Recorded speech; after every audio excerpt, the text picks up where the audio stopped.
Olá pessoal, bem-vindos à comunidade do investidor.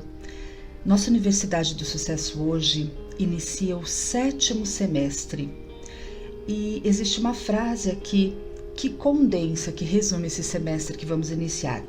Essa frase é de François Fenelon e diz o seguinte: nada nos fará tão generosos e sensíveis às faltas dos outros como conhecer totalmente, através de autoexame, as nossas próprias.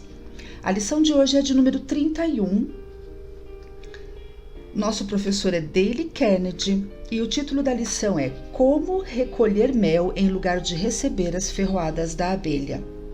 Criticar os outros é fútil e se você se entrega a esse ato com frequência, deve ser prevenido de que isso pode ser fatal para a sua carreira e para a sua vida. Não existe nenhum ser vivo que seja uma pessoa feita por si mesma. Os que realmente ganharam o respeito e a admiração do mundo por suas realizações estão sempre prontos a chamar a atenção para as numerosas mãos prestativas que durante toda a sua vida os ajudaram a alcançar seus objetivos. Você não vive num vácuo, nem pode colher os melhores frutos da vida sem a ajuda e o encorajamento dos outros. Como membro de uma vasta sociedade humana, seu crescimento depende até certo ponto da maneira como consegue controlar bem os contatos que faz com os que cruzam o seu caminho a cada minuto do dia. Sem a amizade e a ajuda, o sucesso que aprecia será pouco, se é que algum. Até Robinson Crusoe regozijou-se quando encontrou sexta-feira. Então, por que será que tantos de nós se desviam do caminho para ofender os outros com críticas e julgamentos ofensivos, os quais frequentemente voltam-se contra nós como assombrações? Por que permitimos que nossas bocas enormes cavem sulcos tão profundos em nossos caminhos que o nosso progresso futuro acaba sendo nulo? Será que é a vontade de falhar já abordada anteriormente?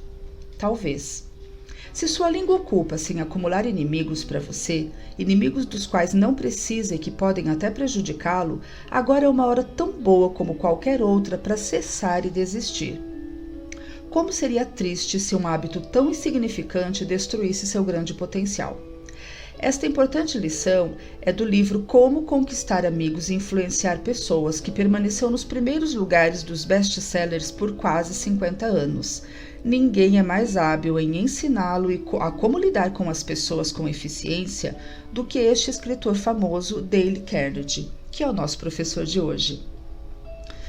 Crowley II Revólveres, o assassino pistoleiro que não fumava nem bebia, usava 2 revólveres.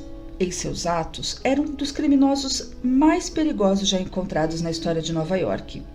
Ele mata, disse o policial, ao simples movimento de uma pluma.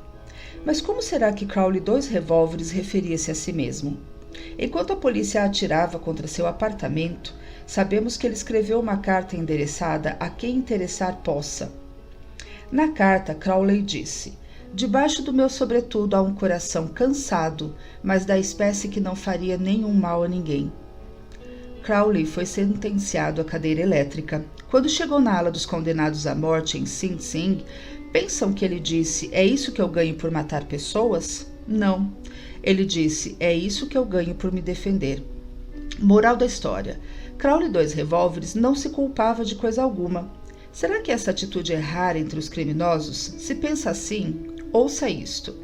Passei os melhores anos de minha vida dando os prazeres mais excitantes às pessoas, ajudando-as a se divertirem e tudo que ganho são maus tratos e uma existência de homem caçado. Essas palavras são de Al Capone. Isso mesmo, o mais sinistro chefe de quadrilha que mantinha Chicago constantemente aterrorizada. Al Capone não se condenava. Na verdade, referia-se a si mesmo como benfeitor público, um benfeitor público depreciado e incompreendido. Dutch Schultz, um dos mais famosos patifes de Nova York, disse numa entrevista aos jornais que era um benfeitor público e realmente acreditava nisso. Se Al Capone, Crowley II Revólveres, Dutch Schultz e todos os fascínoros que estão atrás das grades não culpam a si mesmo por coisa alguma, o que dizer de pessoas com quem você e eu temos contato? Certa vez, o já morto John Wanamaker confessou: há 30 anos aprendi que é tolice censurar. Já passei por muitos apertos para superar minhas próprias limitações. Wanamaker aprendeu cedo essa lição, mas eu, pessoalmente, primeiro tive de andar às tontas por este velho mundo durante um terço de século antes de começar a compreender que de 99 entre 100, nenhum homem jamais critica a si mesmo por alguma coisa, não importa o quanto possa estar errado. A gente sempre encontra justificativas para os nossos comportamentos e sentimentos e acaba muitas vezes transferindo a responsabilidade para o outro. Sempre parte do outro e nunca de nós. A crítica é fútil porque coloca o homem na defensiva e normalmente o faz lutar para se justificar. A crítica é perigosa porque fere o orgulho precioso do homem, magoa seu senso de importância e faz aumentar o ressentimento. O exército alemão não permite que um soldado registre uma queixa e faça uma crítica logo após o fato acontecido. Primeiro ele tem de consultar o travesseiro sobre o ressentimento e acalmar-se. Se registra a queixa imediatamente, é punido. Por Deus, deveria haver uma lei semelhante a esta na vida civil.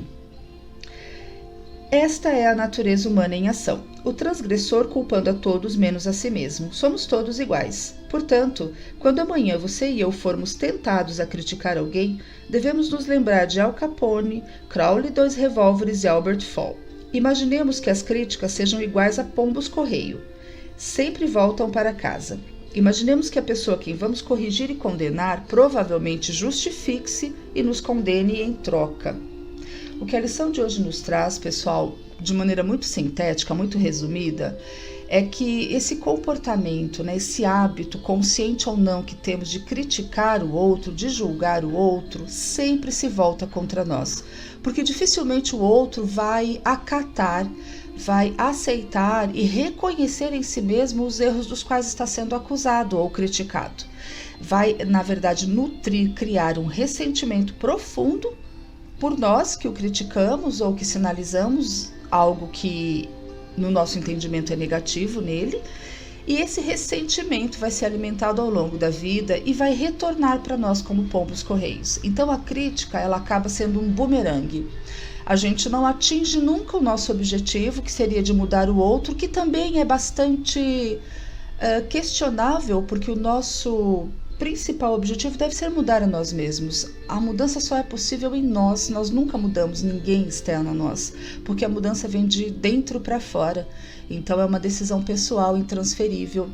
E esse hábito que temos de criticar, de apontar o dedo, só vai se voltar contra nós. Então a lição nos convida hoje a repensar este comportamento, seja consciente ou inconsciente, mas todos nós temos esse hábito já quase automático de criticar, de não concordar, eu discordo do que o outro pensa, faz ou sente, eu critico, eu julgo.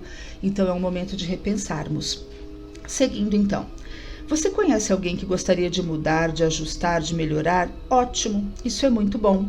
Sou totalmente a favor disso, mas por que não começa por você mesmo? É o que eu acabei de dizer, e a leitura prossegue. Do ponto de vista puramente egoísta, isso é muito mais lucrativo do que tentar melhorar os outros. Isso mesmo, melhorar os outros é muito mais perigoso. Quando a luta de um homem começa em seu íntimo, disse Browning, ele vale alguma coisa. Provavelmente levará até o Natal para você aperfeiçoar-se. Depois, poderá ter um longo descanso durante os feriados e devotar o ano novo para ajustar e criticar os outros. Mas aperfeiçoe-se primeiro. Essa é uma frase dele, mas o que ele diz aqui é que a gente fica querendo, exigindo, tentando mudar o outro. Então ele fala, gasta o ano todo mudando a si mesmo, e aí no ano seguinte você começa a tentar mudar o outro. Primeiro em nós e depois no próximo. E muito provavelmente nesse processo de autoconhecimento e de aprendizado, quando nós tivermos transcorrido esse ano de autotransformação e de mudança interior, muito provavelmente a gente não vai iniciar o ano seguinte com esse comportamento de criticar ou de querer mudar o outro. A gente vai continuar o nosso processo de autoconhecimento, de transformação. É mais ou menos essa ideia que ele passa com essa frase. Então ele diz, mas aperfeiçoe-se primeiro. Não se queixe da neve no telhado do vizinho, disse Confúcio, quando a sua própria soleira não está limpa. Se você e eu quisermos provocar um ressentimento amanhã que possa envenenar as décadas futuras, continuando até a morte, vamos apenas nos entregar às pequenas censuras mesquinhas. Não importa o quanto estejamos certos de que é justificado. Ao lidarmos com pessoas, não nos esqueçamos de que não estamos lidando com criaturas lógicas. lidamos com criaturas emotivas, criaturas cercadas de preconceitos e motivadas pelo orgulho e pela vaidade. E a crítica é uma faísca perigosa, uma faísca sujeita a causar uma explosão no paiol de pólvora do orgulho, uma explosão que às vezes faz acelerar a morte. Por exemplo, o general Leonard Wood foi criticado e proibido de ir com o exército para a França. Isso fez explodir seu orgulho e provavelmente abreviou sua vida. Uma crítica amarga fez com que o sensível Thomas Hart, um dos mais notáveis romancistas que enriqueceram a literatura inglesa, desistisse de escrever ficção para sempre. A crítica levou Thomas Chatterton, poeta inglês, ao suicídio. Benjamin Franklin, sem tato na mocidade, tornou-se tão diplomata, tão hábil ao lidar com as pessoas que foi nomeado embaixador dos Estados Unidos na França. O segredo de seu sucesso? Não falarei mal de homem nenhum, disse ele, e falarei tudo de bom que eu souber de todos.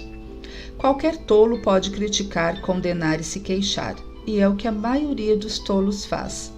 Mas é preciso personalidade e autocontrole para ser compreensivo e condescendente. Um grande homem mostra sua grandeza, disse Thomas Carlyle, pela maneira como trata o homem pequeno. Em vez de condenar os outros, vamos tentar compreendê-los. Vamos tentar imaginar por que fazem o que fazem. Isso é muito mais lucrativo e fascinante do que a crítica e provoca simpatia, tolerância e bondade. Conhecer todos é perdoar a todos. Segundo o Dr. Johnson, o próprio Deus, Senhor, não se propõe a julgar o homem. Jesus, durante todo o período em que viveu aqui na Terra, nunca temos conhecimento de uma passagem onde ele julgou, separou, condenou. Ele sempre acolheu, compreendeu, buscou mostrar um caminho de luz. Por que então eu ou você deveríamos julgar? Sejam abençoados e a gente se vê na próxima aula.